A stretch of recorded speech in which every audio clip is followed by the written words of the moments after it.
Hi, and welcome to the Men on the Path to Love podcast, the behavior versus the person episode. I'm Bill Simpson, your host. I coach men who are struggling in relationship, how to communicate effectively, build trust, and deepen intimacy so they can be the best version of themselves in relationship and live the life they love.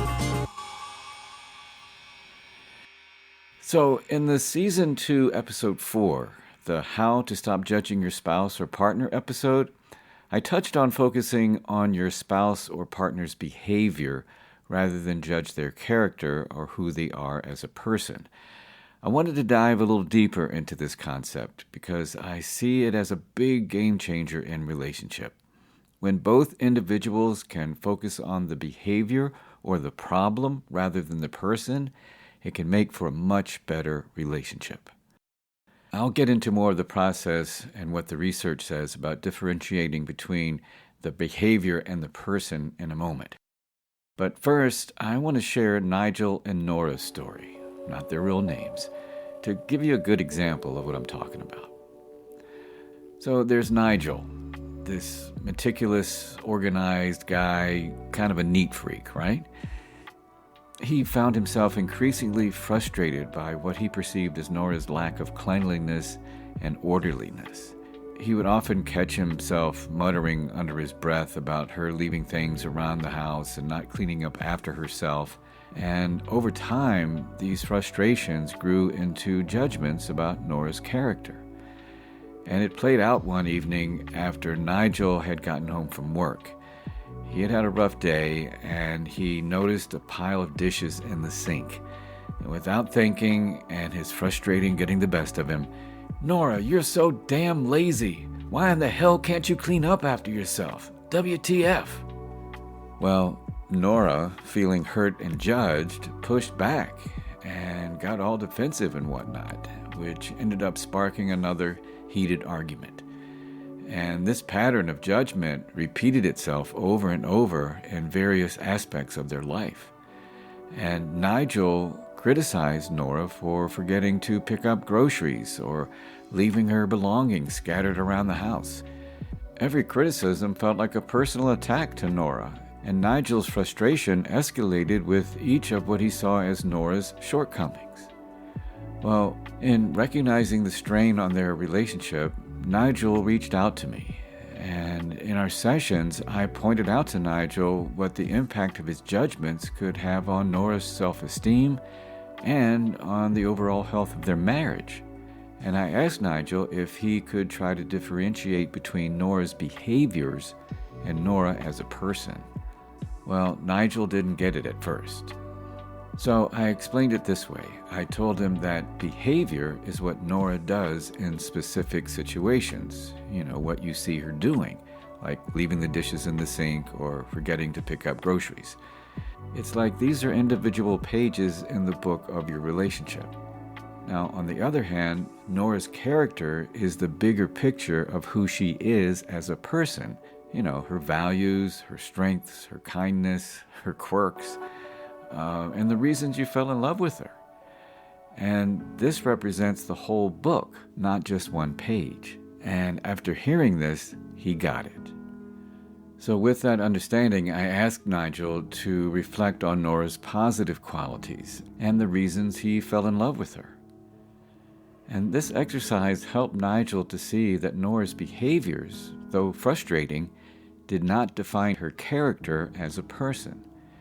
He learned to communicate his concerns mindfully, focusing on specific actions rather than making general judgments. I gave him an example. I said, let's say she forgets to do something you agreed upon. Instead of, "You always forget everything. Are you lazy?" Judging her character. And I said, what you can say is something like, "I noticed that the task we discussed you were going to do isn't done, and I was wondering if we can talk about what happened." This is addressing the specific behavior, not her character. By doing this, you're acknowledging a specific action without making it a judgment on who she is as a person. And it allows room for open communication and a better understanding. This way, you're not defining her by her individual behavior, and you're appreciating her for who she is in the big picture of your relationship. Well, Nora responded well to all this, and she worked on doing the same for Nigel. And it took a lot of practice, and yet it greatly improved the way they communicated and connected with each other. And over time, Nigel and Nora faced new challenges. There were still instances where Nigel struggled to separate his judgments from Nora's actions, and vice versa.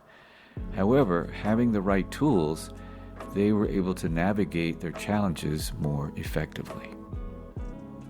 Nigel learned to express his feelings without criticizing Nora's character, and Nora felt more valued and understood. Their relationship underwent a remarkable transformation.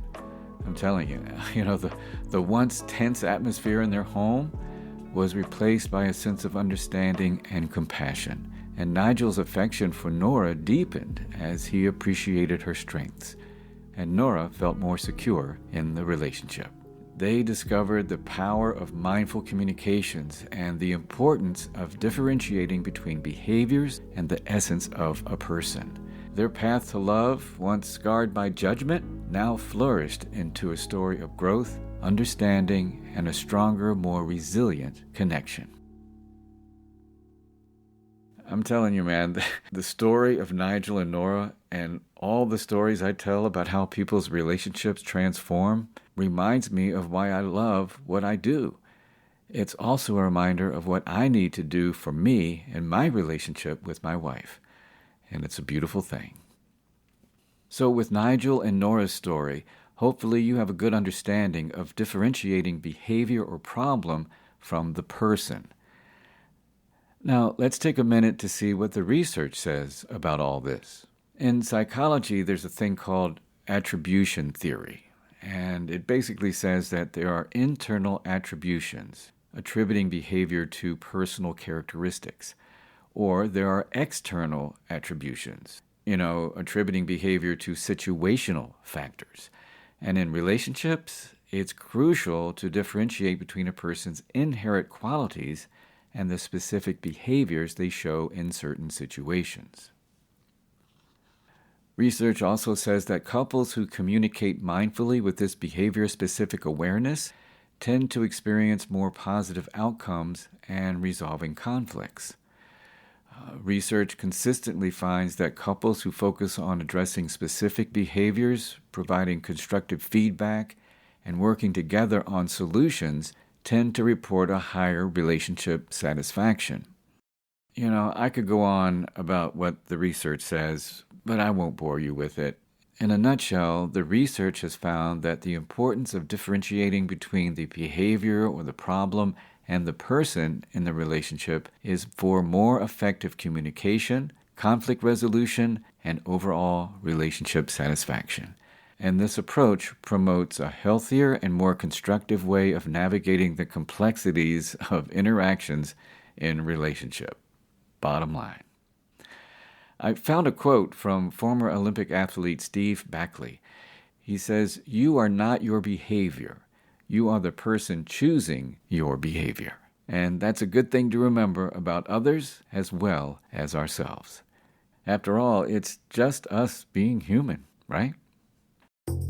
And that will wrap up this episode of the Men on the Path to Love podcast, the Behavior versus the Person episode.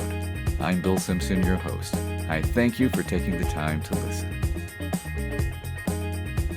Coming up on the next episode of the Men on the Path to Love podcast, a listener contacted me as to what to do when his partner keeps bringing up the past.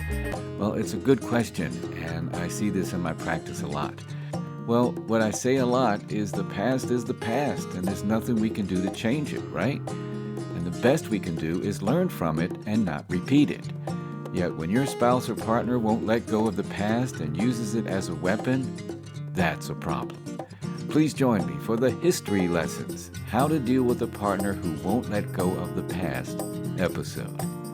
And if you have any suggestions or topics for the podcast, any comments you'd like to share, or have any issues in your relationship you need help with, please email me at bill@menonthepathtolove.com. That's bill@menonthepathtolove.com.